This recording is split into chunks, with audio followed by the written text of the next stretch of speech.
you're going to train, if I could ask everyone just take an extra couple of seconds. Wonderful message, any concerns or change.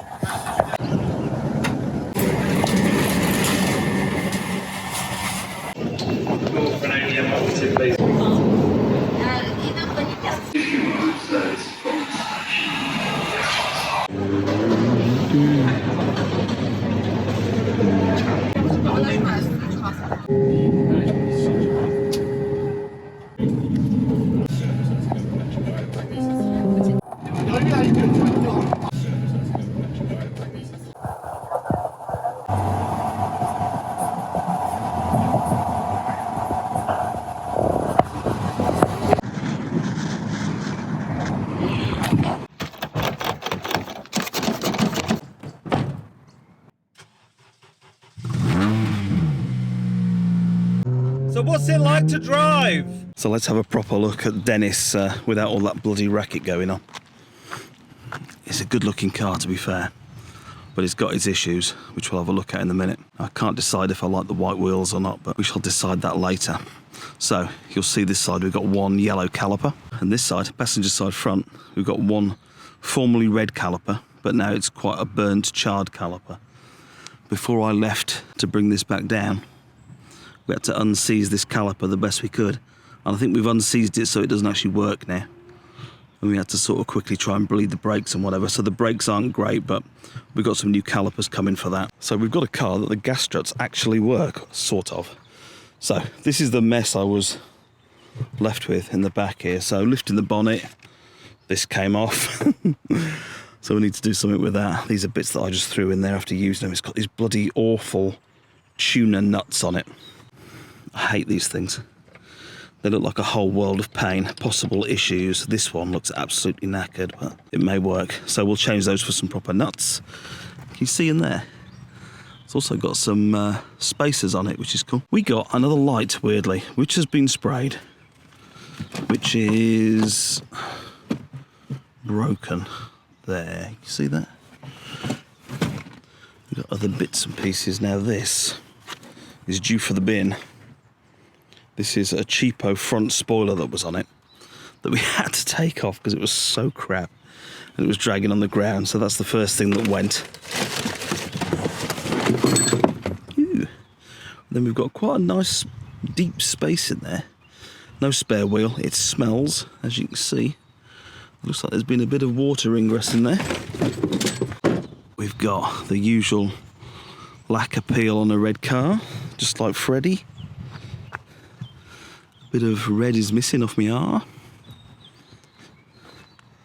And then we've got more lacquer peel here, and this is on the actual bumper, so we could take that off and respray it should we so desire. We've got a little dent there. It's got an awful fake carbon fibre wrap on both of these caps, and they don't fit properly, so I had to tape them on for the ride home. Down this side, can you see that dark patch in there? It has had an accident before, and I think it's had a little shunt at the front as well. These are dark, look like they're tinted. These are interesting. I see all of them have got these. We'll have a talk about that in a minute. Another cap that needed taping on. Right, let's come to the front. So, in no particular order, both these need taking off, rubbing down, and satin blacking. You see we've got the wrap on the bonnet, which I'm not adverse to, and we may have to keep it there because I think the bonnet underneath will look pretty awful. Fog lights, we'll dump those and we'll do something else. None of this fits properly. It's just been clagged on, and I think there's some self-tapping screws somewhere. More peel on the bumper. Right, this headlight, I think, is past it. Even if we rub it down and lacquer it, I think it's past it. You see all these chips in it. And then the panel gap. Look at that panel gap.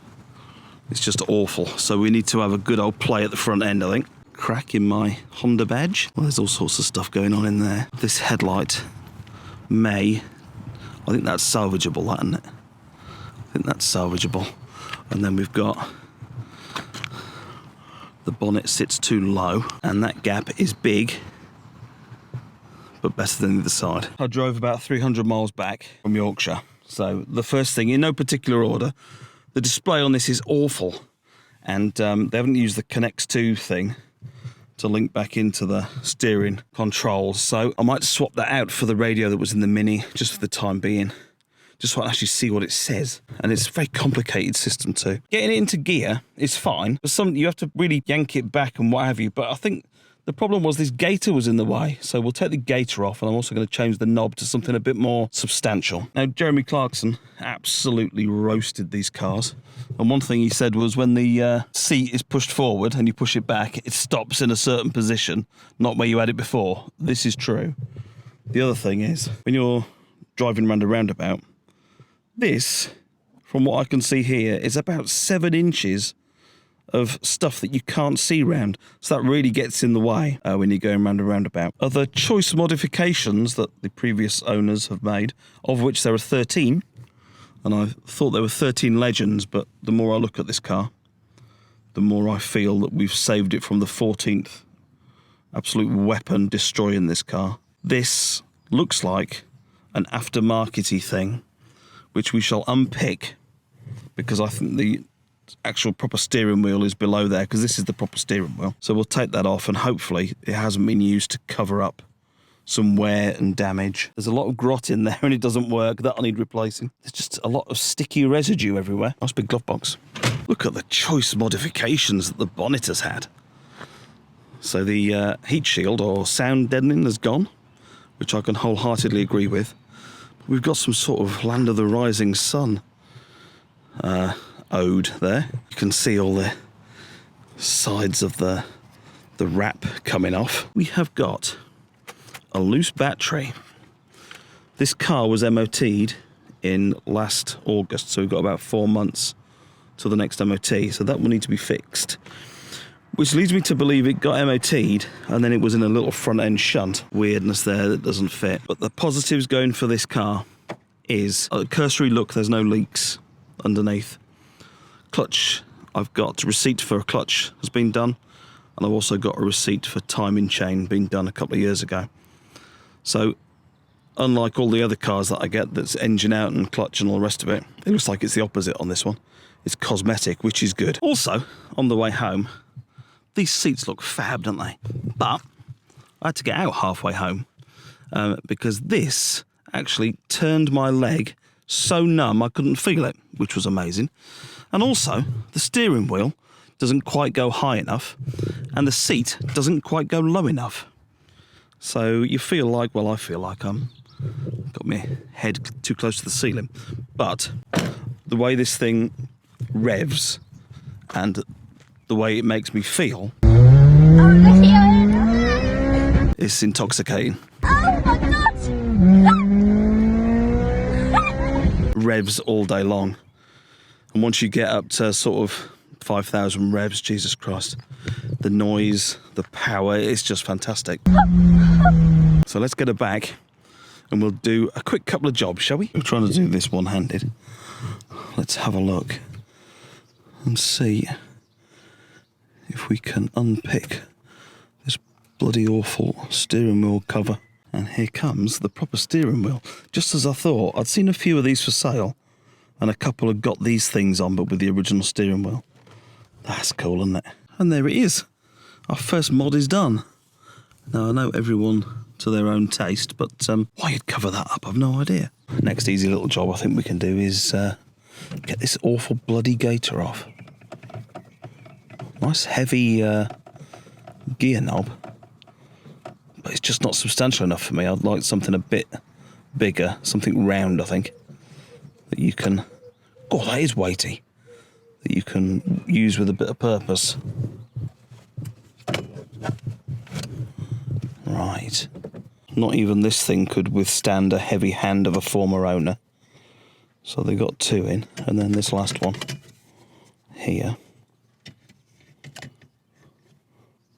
They snapped it off when they were screwing it in. I may actually take this whole thing out. We will have to put something in there to stop any muck getting down there and clogging things up, but I'll do for the time being. So there he is. Welcome home, Dennis. We're going to spend a bit of time on him, spend a bit of love on him, It's another car, just like the cars we've had in the past, that we've got there just in time. A couple more uncareful owners scraping this thing through MOTs, and that would have been it. It would have been parted out. The engine's probably worth 1,500 quid, isn't it? So there we go. Welcome, Dennis.